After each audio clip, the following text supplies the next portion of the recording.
And I want to go straight to the heart of the book, The Grand Design, with this central claim: because there is a law of gravity, the universe can and will create itself out of nothing.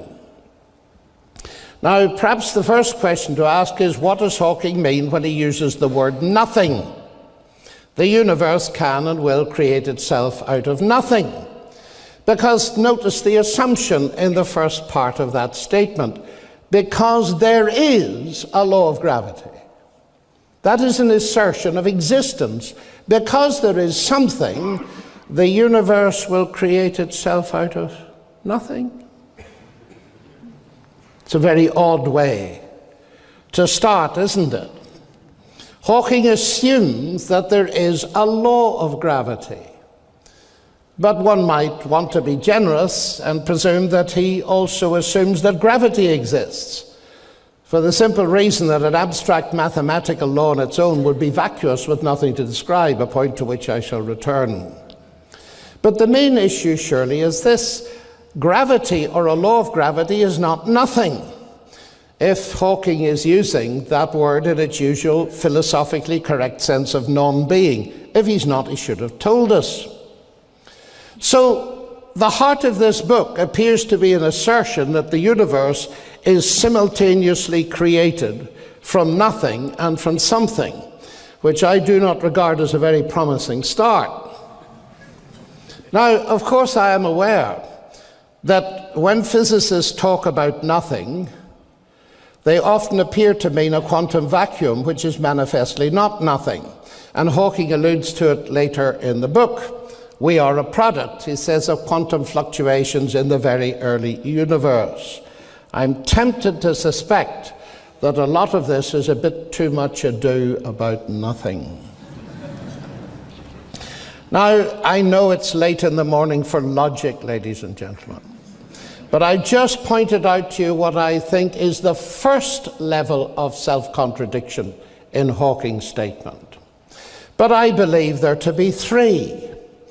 And I have subsequently tried to invent a sentence in English that also contains three levels of self-contradiction, and I haven't been able to do so. So my challenge to you is to try and copy Hawking by producing something parallel to it.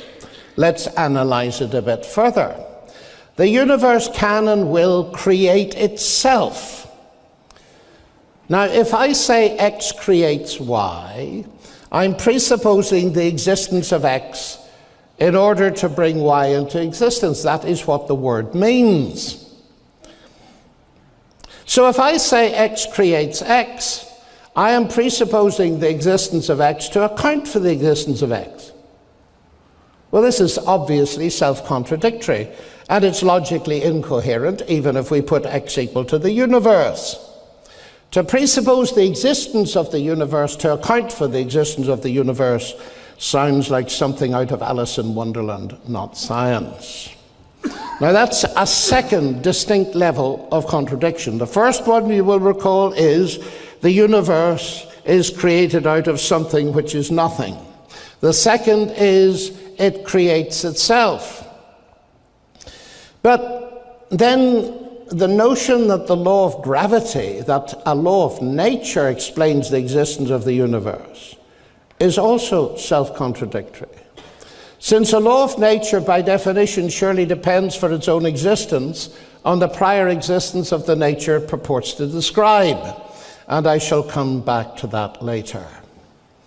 So I would submit to you, however provocatively it may seem to you, that the main conclusion of the grand design turns out to be a triple self-contradiction. Philosophers just might be tempted to comment, so that's what comes of saying philosophy is dead. Oxford chemist Peter Atkins, whom I believe is to be the subject of a debate later, believes, I quote, that space-time generates its own dust in the process of its own self-assembly.